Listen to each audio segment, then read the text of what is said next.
دم باش تماشاوان تلفزيون روجافاج برنامه روش و بیر رز و سلاوی من بوا و بو مهفانی می رز دارجی هنا بجاره خلقا برنامه می ایرو او تفلیبون انتگراسیون و پیک وجیانا گلین هرمی وکی کوت تزانین کو ایرو هرم لبر گرکا سارو گرم ده بشتی مل ملانین چکداری تیکوشینا گلان تیتا برزكرن مجارة تبليبوني أو انتجراسيون ساربونا شر آجرد نافبرا جلانده أو مجارة هاري جرنكو وحزر جوج حزر الرماني ربر أوجلان هاتيه بو بكفجانا أشتيانات نافبرا بكاتا جلي كرد وكردستاني لهر جار بارتين كردستاني وحكومته الرجيم وان ولاتان او شر تیکوشینا کدهات کرن ایرو دخوازک آشتیانه تکرن او جی د پیواجویا آشتیانه ده وکی تی تزانین کو او تیگها انتگراسیون کو ایرو د کوی روجوی ده و د برگنگشی جی تی تکرن گلو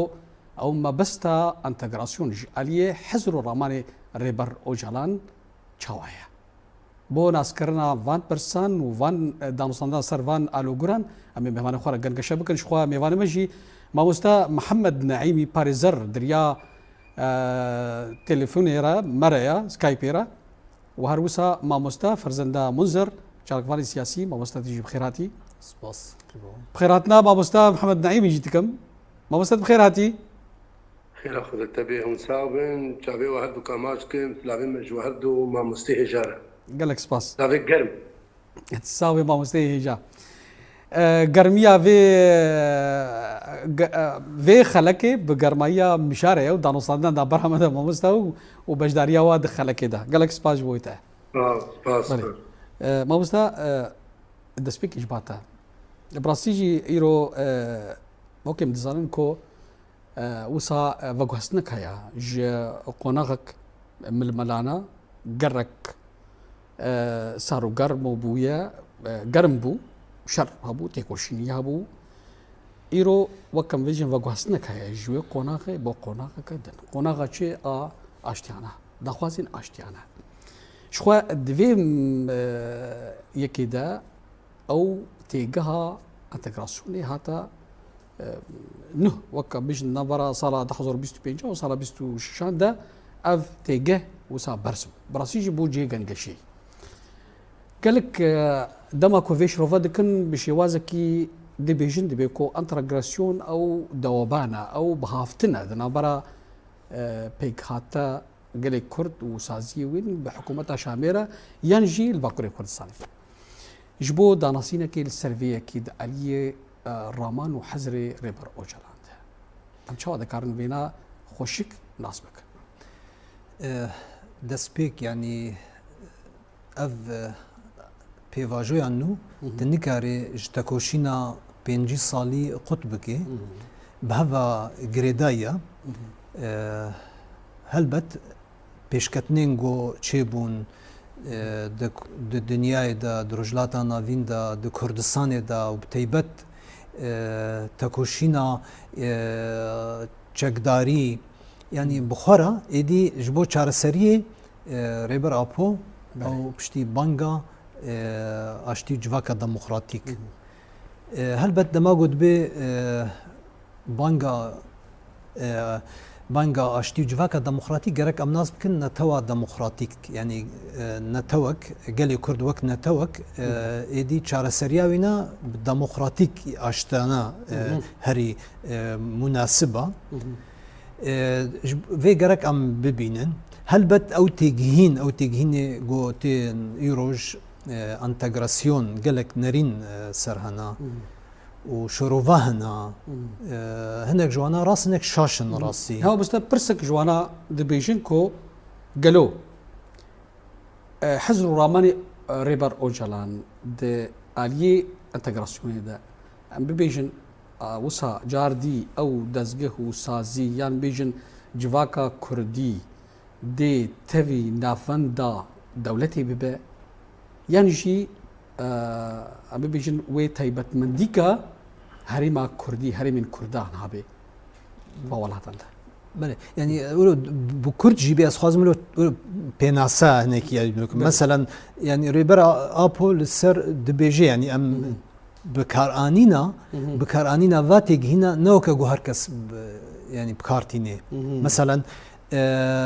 انتجراسيون يعني ريبر ابو يعني دمج اما دمجكي ديمقراطيك يعني اف دمجه ديمقراطيك تكامل زيدا يعني برنجي تكامل هيا ام بيجن كسيدي تشاوا بكارتين يعني يكبون او التكيف اري دفي مجارده يعني جارك ام بيبين مثلا سيستم مثلا الغرب روج افا تشاوا يعني في قالك في ناب كارت تاني وقالك جبو فينا دبي صدمه يعني ناكوكيه يعني مثلا دبي يعني شخص بيان جواتك بدماتشي اوروبا ده مجبوره تكيف بالسيستم دولتي رب تشندا وارا بزماني وارا بهرشتي وارا وجينا ده جي هناك فوت بهافتن جواكا اوروبي ده يعني او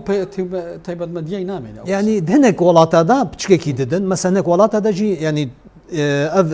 انتجراسيون دمجه هنا لسر اساسي هناك زماني وينا تشندا وينا حتى ما في سياسي وانا جدني هم ولاتي جدني ده ليه ريبر ابو في انتجراسيون باش خاطرتني يعني ادي جوهرتن وجوهرتنا دولت وجواكي يعني في جرك مثلا ريبر ابو تشتي تبرستك انه افنا ريبر ابو تشاوا شروع ودكي تشاوا دخوني تشاوا دي دفي دريدا يعني ريبر ابو دبي يعني انتجراسيون ده معنا خو برزغريكا هيا برزغريكا امبيجن قالي كرد امولو بناف يكسرن بينن قالي كرد وتركيا يعني قالي كرد وسوريا قالي كرد وبارشيد يعني افو دولتي هنا قالي كرد ناس ناكن ما في وي يعني ما مثلا ما في قالي كرد يعني حمو ما بعد ما قلت بيجي سياسي ابوري جواكي تشاندي هروها جبو فينا افكي مايها غرك سراس ببي انتجراسيون يانجي امبيجن تحول ديمقراطي وجوهرتنا ديمقراطيك يعني او دولت يدي هر دو طرف هفدو قبول دكن هفدو ناز دكن دوی درجه جي في جاري چه دبي جبوغو هفدو ناس بكن وماف بي مسوغر كرن غيرك قانون بين جوهرتن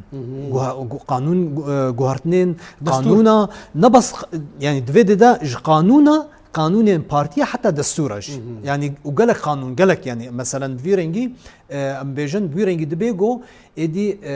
او ملت يعني تدنري بلكي نتني ملتنا ملت چند جهانا ديانت جهانا طائفه جهانا يفد دما قوتي بدولاتك ده جمهوريتك ده الجورنيراندين ابو يعني جمهوريتك ديمقراط جارك ما في وحموا بين ناس كرن و امبيجن بين قبول كرين يعني نبستني ما بين كرن حمو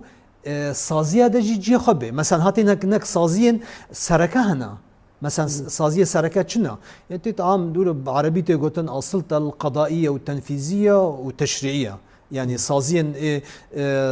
زاغون ساز وهمجي ريفابري ودادوري باش قيوانا يعني امبيجن قالك ما في ديهنا وسازيه ديهنا يعني دفي نتني فانادا مثلا قال كرد هبونا وينا وجيوي هبي قال كرد قالك باش داربونا وك يعني ملتك يعني امبيجن ما في وينك ابوري هبي سياسي هبي چاندي هبي ناسنامه هبي خسريا هرمي وينا هبي نهرانين ريبر ابودا ابنا حمو تينا نشاندان يعني شبو فينا مثلا هاجر قولوا امبيجن بكرت كسكي مثلا يا انتجراسيون بمفهوم روج افا غرب تكيف دبي نافي دبي حتى جينا دشت تتحلي يعني جينك ما فيتا سينور كرينا تفيوس هجيب تيبت منديا كاساتي غوديشي روجافا مثلا بالمانيا بسويسرا بسويد بي تيبت منديا يدبي اري هناك محدد ليه اما باشخه دولت وجواك تيغورتن ما مستأزور باتا ميجار كدي آلية سياسية او تيجها انتجراسيون شروفا بكل ازهرم جمع مستا او باريزار ما مستا محمد نعيمي ما مستا جاردي تو بخير هاتي ما مستوى محمد أنها وك ما مستهنكي بشي وازكي شروفا قشتي شروفاكر لي هاري جرينج علي حقوقي ده ما فناسي ده علي زاغوني ده قانوني ده مروف شاوا دكاري وسا في راماني وسا شروفا بك تاكي جارا دي ماف نقلي بيك هاتا وقت بيجي قلو بيك هاتين دندريه تركيا دبي دندريه سوري دبي تاكي جارا دي باراستي بفي مفهومي هانيكي نوكا كو ايرو قالك الجعدان وقت بيجي جعدان سياسي تي تشرف كرد بي او اندماج تيتوي واتي وقت داوبانا بهافتنا وتايبت مديت نينا سپاس وديسا سپاس بونا خافتني وجبونا شيرو بكرنا ما مستا فرزنده وجبونا شوبداريا وتبدا وهربوا شخو وكاكو امزانن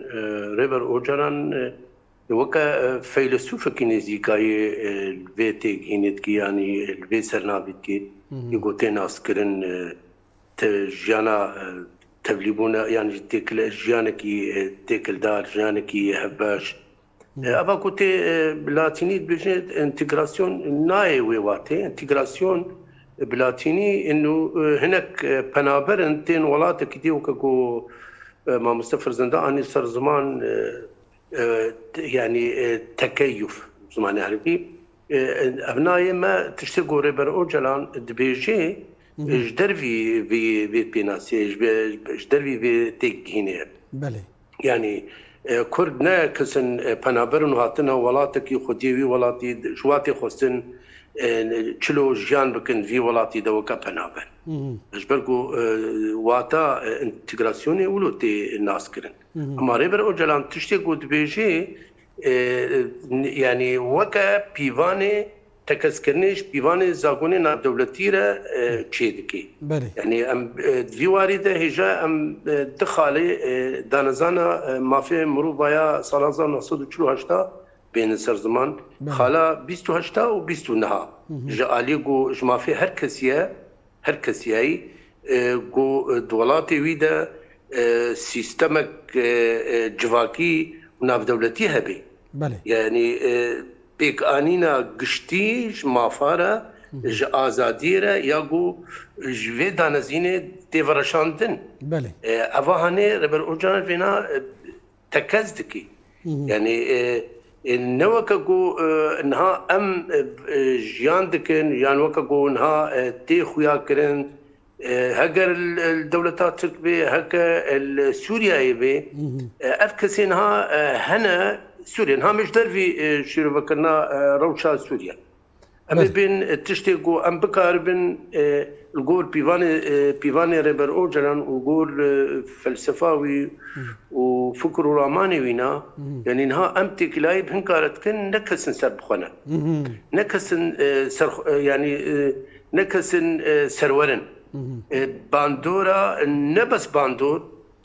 بن باندورا تنبوني دنا يعني امنها دانوستاندني برنگكي بهنكارة دكن پشتگیری و وشارتینه پشتگیری و وشارتی کینه دولتات ترکه جبرگو سروری چیه سرخوابون چیه گوته بريار أخوة كسي نصتينش درفي أخوة يعني هاجرج هندر وهاجرج درفة يعني أفتي واتاتي فيتيج هيني يعني أبنان نسر بخونا هجايقو أفكسي قلنا أمبوارة دانوستانتيني دكن الجور سيستمكي ديمقراطي دانوستان مربك يعني دماغو هشمندي الجمانينا قالكي برس غريكي ما واردت كفن روجانا وبارجي هيجي در كفن يعني هون زانن دمان زيك دما هاتن بيدي شاندك يا وهاتا قامشلو هاتن قوتن كا كليتا فيدات جيبتنا ما وافكار منديل فيدي كاردكن وافدا دوريل فيدي كاردكن بلا هرن مال اخوا امي فوني واي بيشروجي دما سيهي واجبتنا وانا وامي ميزين امي لي كولين كام كيجا جوانا سريمة خيام يكي جوانا تبلي خو بكن ويانجي هاك وام يكيجي تبلي خو نكن يعني ابناء نولويا يعني ابناء الجور فكر وراماني ريبر اوجلان الجور زانياريا وينا الجور نزيكونا وينا نوريا أبنا دفي وكهفيها بي ت شرط ومرجي جور بر أوجلان ديني تشيا يعني بيجي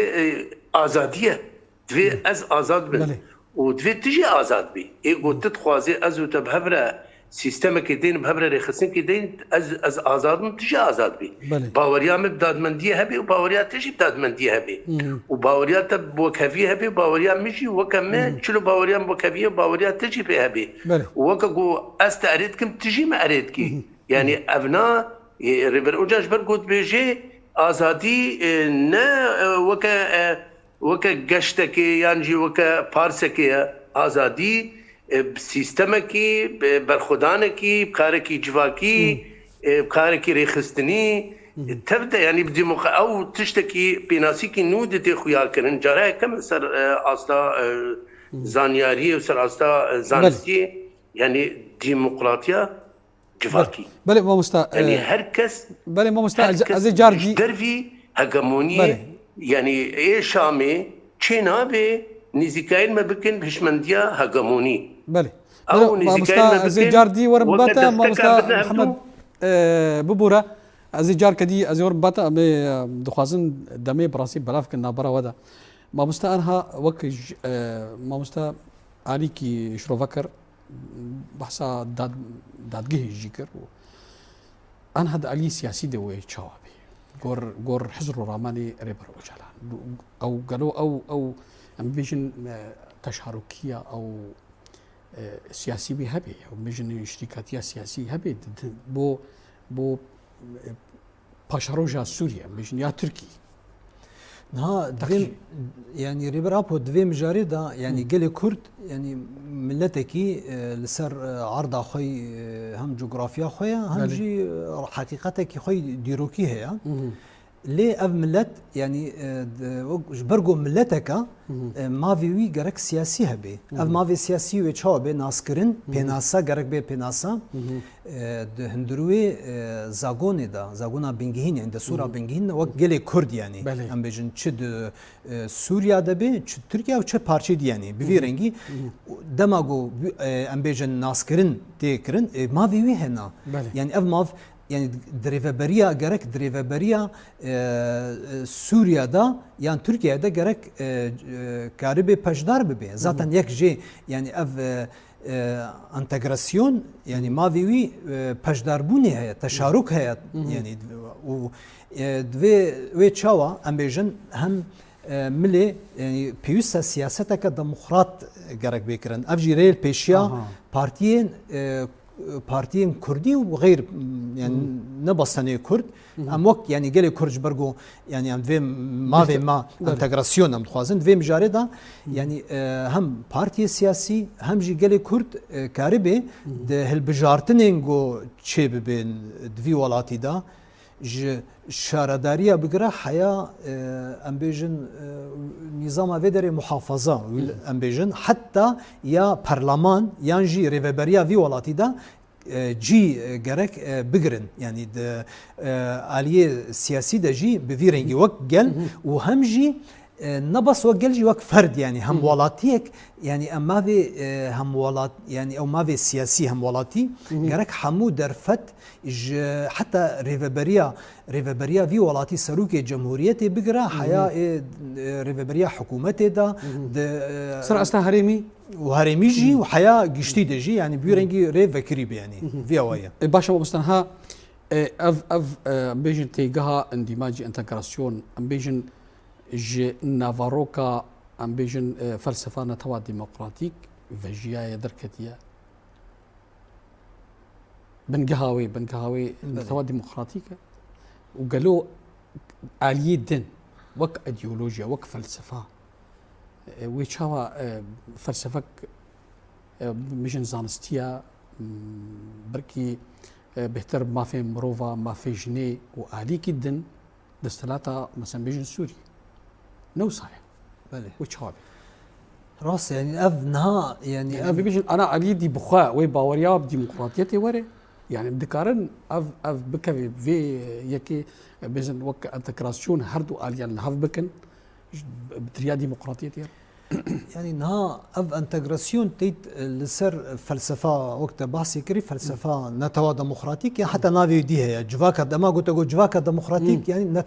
نتوا ديمقراطيك يعني جي امبيجن شهرستانيه ديمقراطيك امبيجن مودرنيتي ديمقراطيك عيني يعني نافاروك جوهر افايا يعني بفيرنجي امبيجن ايروج جيلي كورد يعني دخوازي ملتكي جو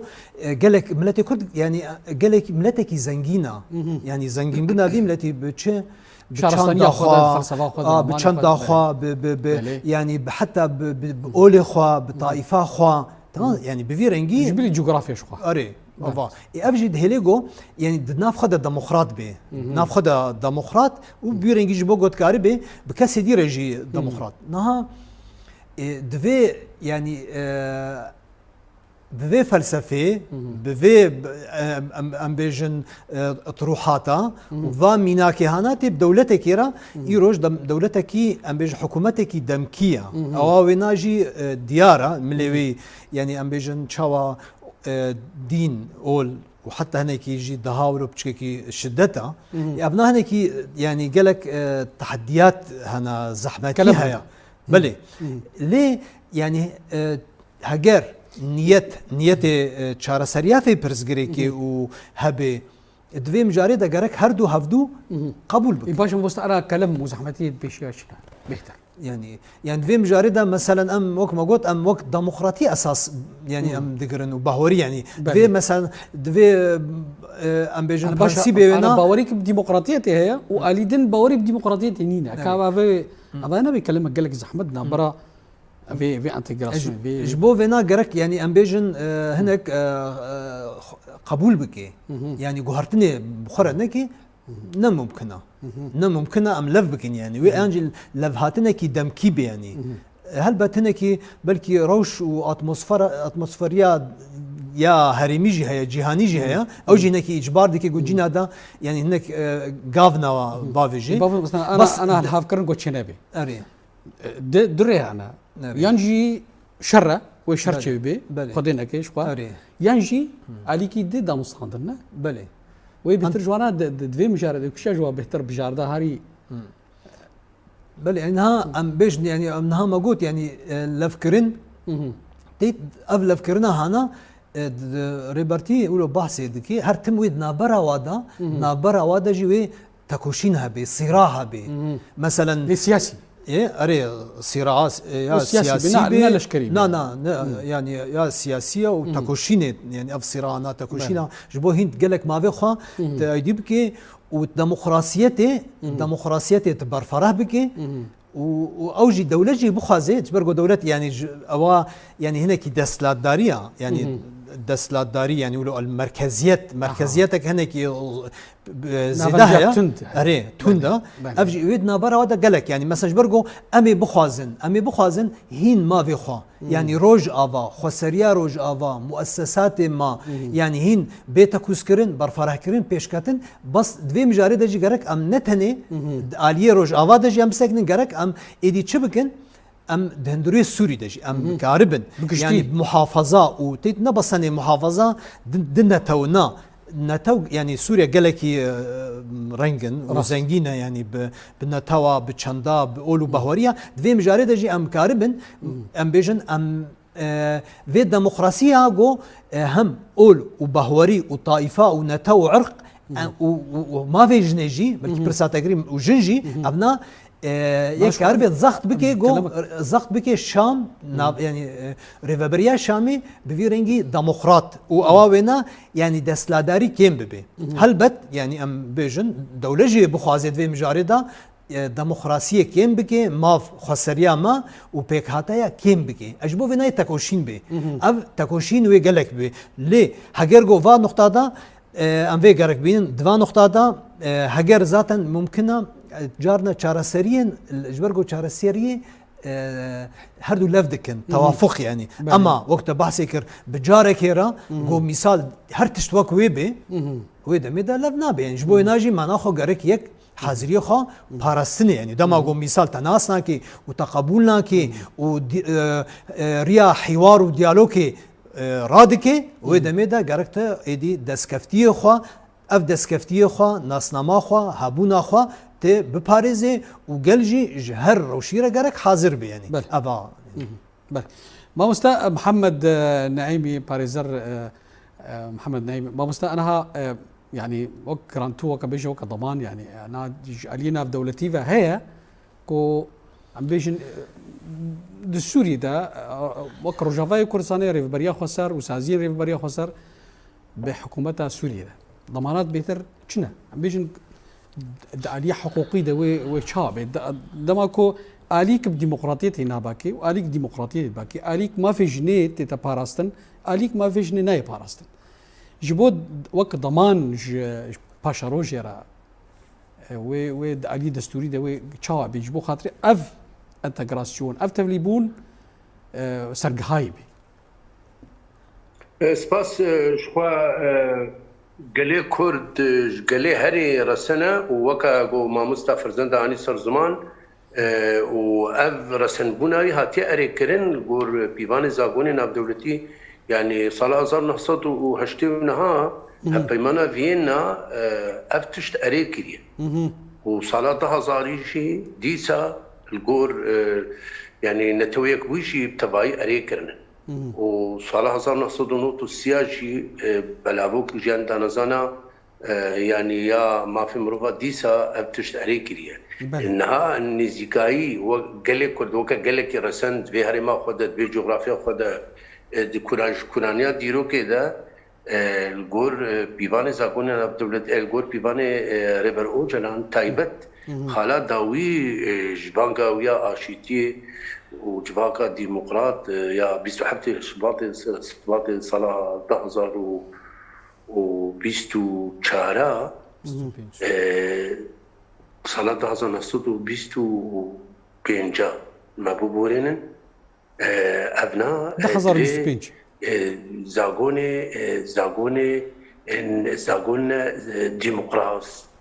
زاغوني ديمقراطي بين بيكاني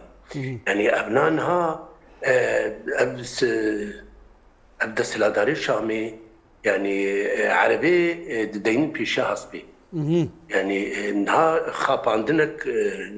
علي واد نخابان اشكره جبركو باشميري وانا دولتات تركه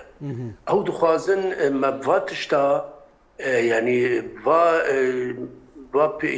وكا بيكانو كان يعني ممجول بكين تبليبوني وهذا خويا كرن يعني تبليبون نوكو تيناس كرن قول بيفاني اگر بيفاني ربر اونجلو اگر بيفاني زاغوني ناب دولتي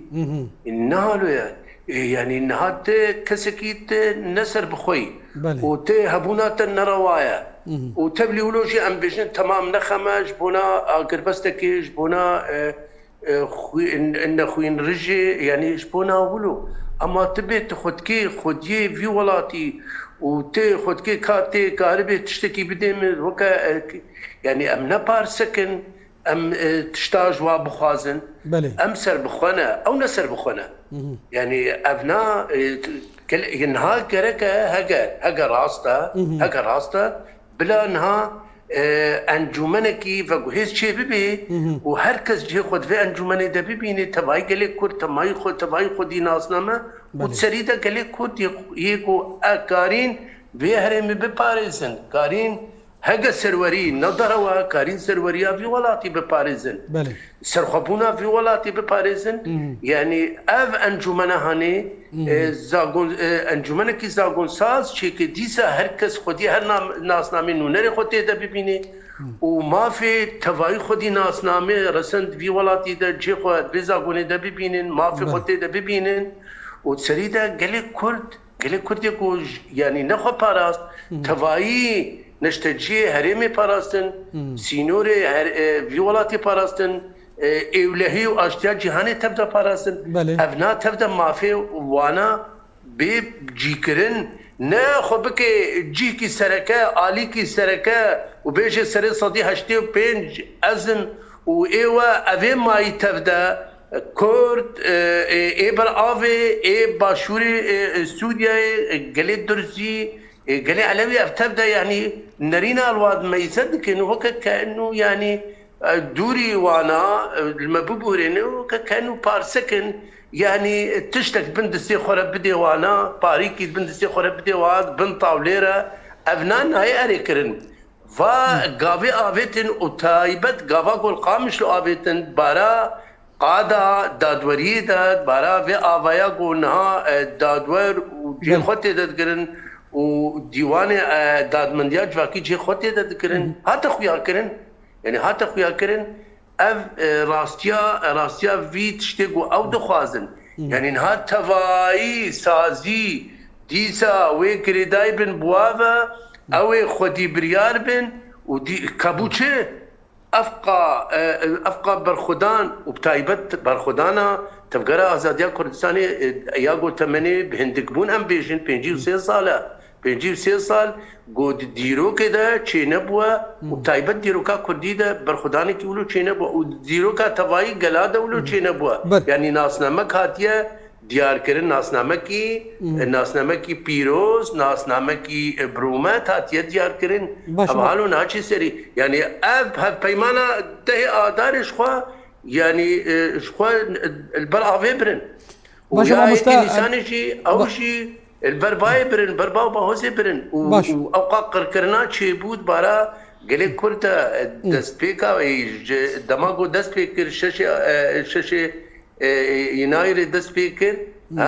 دست بيكر الشيخ مقصود واشرفيه وبني زيد ودست بيكر وهات بريوال شوفوا بريوانا يلتنبونا قال كردبو باشا ما مست محمد ازي جارك دي باشا ابناء ابناء راستيك تدنينا باشا ما مست محمد زي جارك دي ورم بتا امي عبد خازن وسا بهتر سر آلي زاغوني تاكاسيه بكن سر دستور سوريا ازيف برساد بشرشت بكم انا جم ما مستا فرزندا ما مستا انا اوك اف انتجراسيون الجور حزر راماني ريبر اوشلان او بخاء تبليبون تشي بي كو او برجماري نميني يعني جي او ما بس جي تفي كو تبليبون تشي بي لديزي جي برجماري بميني او تعدديه سياسي مثلا بيجن وك علي كردا ويبميني وك تايبت مديا واي سياسي وك هجم برجماريا ويبميني يعني ما بس جي نا وحميد تشت داوي يعني ده في انتجراسيون ده وبرانسيبي وهنا يعني مثلا يك ريبرابو دبي جمهوريتك ديمقراط اف جمهوريتها ديمقراط يعني حمو يعني تيدا حمو قلاو وشندا واولو بهوريه دناف دجيج برغو دوا ولاتا دا كرد نتوا دوايا اري يعني بلكي نها مسا هاجر جمهورنا تركيا ما تركيا دا كرد وترك وكهفن بلكي كرد جواب هترجي بلكي راستش يعني جبر سرجميرين فرميتن راس او حتى هيك الجارك بردوغك من ليكولينكر بيرنج بحياه 25 هردو وكهفن بشتي 2025 هدي جماره ترك كيم دبي كرد زياده دبي اري نها دبي جمهوريتها ديمقراطيك ما في حمو يعني قلاو چنداو ايديا باش قيفنا خسريه كرد هيا يعني روجاوای کردستانی بیانجی باکوری کردستانی بی اف خسری يعني دندوری جمهوریت دا افنا تکزدگی يعني نانو يعني بناوی ولا بپرانی وسا اولو ببی مادکی ام بوی رنگی ما وی گلی چم يعني چاندی بی يعني سیاسی بی يعني ابوری بی کیم بی نا مثلا گور ریبر اپو دوی مجاری دجی خسری نبستنی خسریا سياسية يا جواكية يا أبورية يا بارسن أفنا حمو أوي ويها يعني بده ما فينا تي بناسكرن وبيرنجي يعني كيجا حكومة هاري فجري فانا تشنابي يعني أمبيجن جوهرتن بكير جور برجون ديخوا جبو في جرك أم ببينن خسري يعني هر يعني خسرية جل كرد وبمين يعني دبي مجارده نبص يعني حتى ايرو يعني دبي براني ام بيجنوك دين د سوري ده مثلا ديانه اسلام بي برگو کرجیست اما نه معنی خوگونو ام بیجن دین و باوری دی بین قد خکرین یان بین حلاندن یان جی نه یعنی مثلا خریستیان هیا یزیدی هیا درزی هیا اسماعيلي هي ما يعني اما مصطلحها مرتوي باوريه كو اندماج يعني وكان ها عربي بين ندى وبانا لتكامله بله يعني فا يعني ذات ما دسبيك ما بحثي كر يعني دسبيك ده يعني امبيجن تكامله حيانها في جرك ام ببينن حيانها كرد او هبونا وينبو يعني وك نتو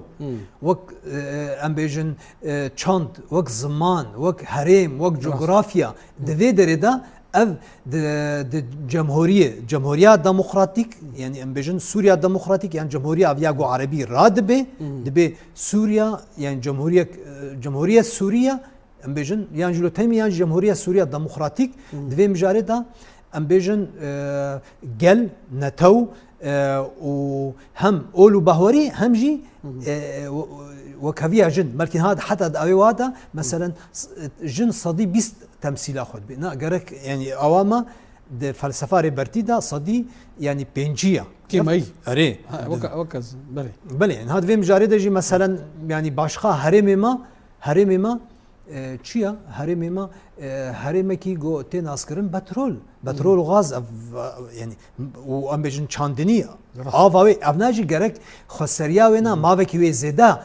اري هناك اف خيراتي هاي قشتينا اما يعني برجو يعني جفاده دردكفي وبخرجي هناك برزغريكن يعني تندرسيش دوير كوريجيك جبو هرمي بلي يعني جبو انا اف يعني يقولوا امبيجن انتجراسيوني تجاره والوك هناك يعني براسيجي انا قالك تبلي هبون ما مست براسيجي صار سوشيال ميديا صار حتى تا صار استا امبيجن او شروفكاري سياسي نفي اوي شروفاتكن وك قوتنا انتجراسيون يعني انتجراسيون تشاوا شروفاتكن اسيميلاسيون تشي حلاندنا حتى انتجراسيون نوسايا حتى انتجراسيون يعني يا درف يا رج افاجي هناك تكيف مع الانظمه ليه انتجراسيون يعني وكان ميناك انا اتحاد الاوروبي يعني هفكرنا اوروبي اوجي رنجي اندماجي يعني اوجي طبعا يعني انتجراسيون جارنا شدبه دي شركتين دي شركه جد بنا دي دوله جد بن وقالك دوله جد بن في رنجي ليفي جاي ريبر ابو هين وردتر يعني مش بنجاك فلسفي درت كمان بله يعني فلسفه ما قلت بيجي مثال اف انتجراسيون صار اساسا كي فلسفيه اف فلسفه مثلا في فلسفه ده يعني وكهفيه جلا ملتا واولو بهوريه وكهفيه جنو مير باش خيفي افوك بنجيج سرفي فلسفي بجد في درجه خسري هيا خسريه مثال غير خسريه هرما كرد روج افاهبي خسريه علويه هيا ساحله خسريه درزيه هيا يا اسماعيليه خسريه خريستانيه اما دوانا دجي قشتي دجي نظامكي يعني نظامكي ديمقراطيك برلمان دا اراده حموات دكي دولتجي جبوفينا غرك ام ببينن انتجراسيون ديمقراطيك تحول ديمقراطيك يا جمهوريه ديمقراطيك ادي لسر اساسي ازادي وكافي عدالة غرك بي باجداربون حمو مجارده مثلا ها غرك ام بيجن دوي مجارده باجداربون غرك د حمو دستيا د حمو تي دوي بيجن وزارات كرد وبيكاتي دي غرك حمو وزارات دا ودهرمي خدجي او دي بكنا نوك جونها ما مستقبل كي ميناك داي يعني دوي دريدا كرد يعني غرك د كسايتي دوي هرمي دا كرد وعرب وسوريان وهر وهذا يعني دوي مجارده دا وانا كسايتيا غورك وي تمثيل بكي يعني حتى مثلا زماني كردي يورو هرمكا غرك زماني فردي اري وهمجي دبسانه حياه زانينغا هذا بپرورده كرن وبقبول كرن انها سرواجي نقاش تكرن وقالك يعني وكي ديجي قالك تشتي ديجي يعني بله ما مستا محمد براسي دما برهندك بايا ام دخوازن دما دخلك هذا ام بهتر عاليه وك باريزر صنديقه باريزران و تشراوا تشاوا دفي مجرى تفليبوني وانتجراسيوني يعني بيجي اوجي صنديقه دولتي وري صنديقه كيتيا باريزران ويجي هرنا مالي خو ومي وسا چی بی اول گور بجي شبا طريقه پشتینی رو ده خویاه یعنی اف مالی هانه اف کسی هانه اف شامی افنا حالو به تنکاری بواره تلیبونی چیکه او وکا گوانی سر زمان دجی و ما مستفرزن دجی اف اسیمیلیسیون دخوازن يعني اف تنبوني يعني تا بكي وكا قدحك آب وخد بيني وكا يعني صلاحيك آب تبكي قدحك آب تفالك صلاحية يعني تبو جيرة بله أبناء ولو نامش يعني ديمقراطية شيء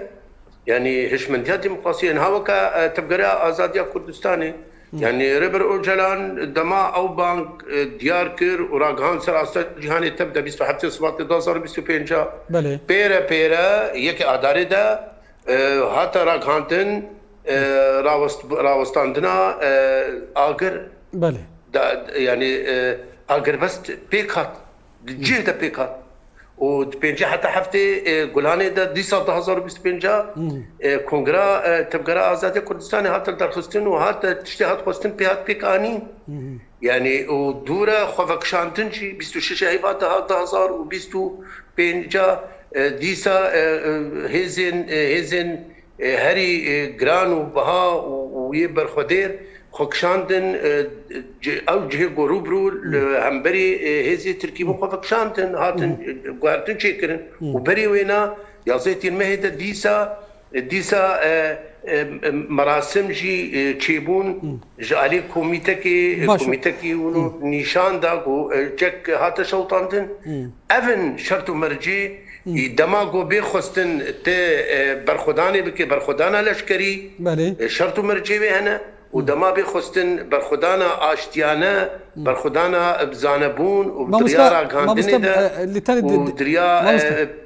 بيقانين تباين نرخي جوا كده أبا شرط مرجي أبنا كاتي يعني از بارزرم بجي ولا خوامي بقري بدا شامي بقري ده وكاقو از خوازم لا از وكاقو تتخوازز نكارم بكم إما از ميناك از هفتروكاتيا جنومير هيا بارزر دو بارزرك جنيك مير سيستمان أبا دوی سیستمان به پاراستن دوی مافی جنی نرینا مش جنی نوک نرینا ته نرینا مش دموکراتی نوک آته دوی زاگونا پارزر اثر استا سوری گشتی تبدا به گوهرتن رنگ ما پیوانم انا و پیوانم نجدر بی پیوان زاگون ناب دولتینا و نجدر بی پیوان مروفاهینا و نجدر بی پیوان رومتینا و نجدر بی پیوان آزادینا و سرخوبونینا دوی نعمة تعطي تا قالبك شكله توقك شكله تخاطب كيس تكون عمدا وشينا بأسباب آخرهم أبان هالصبا بين بيدي صبا بين بيدي ما تماما بريالة بالا ما تدرخن ما تماما بخن ويسري مشيكن يعني و سريطات بك بدستوى دوي هل تشتي بكن أبترورن ها بنرماين هاتينا ما بري روبرو داتنا من هاي بنرماي بينما داقو ما بكنا وكان يطير خورا وما تنبكن وقت بخوازن گفتگو کردن هيا ديالوگ هيا زانبون هيا دبش تيروكي خبردن دبش ترورا خبردن دبش تيروكا خويا كمن بردن دبش گريداني خبردن دبش تركا بردن بدنا خويا كردن دنگ وبرنگ وبراستي جو سر بخنا ودخوازن نعتنا يعني ولا بقربون وباكرن زيكي ما بكن ما مستا دم براستي ما مستا محمد ازقلك ليبونيش تتخوازن براستي دم نما خلاکک تنی ما مستا فرزنده دوی خلاکی دام دخوازن کلم چنا چارەسەری چیه چتی خواستن نجگلی کرد تکار به خلاکی يعني مسألة برزجريك بلكي دهنوري عفني دي جهاتا كرند برنامج دا يعني مسألة ذهنينا مسألة هشمندينا يعني ام فلسفة وقاسي ام ديمقراطيك دكن او نجينكي بر هشكن ايفانا تاكوشين جركا يعني دوي مجاردا امي هلبت تاكوشين ام بيجن وك يعني ايروش ما في جلي كورت اف يك يعني اف تجار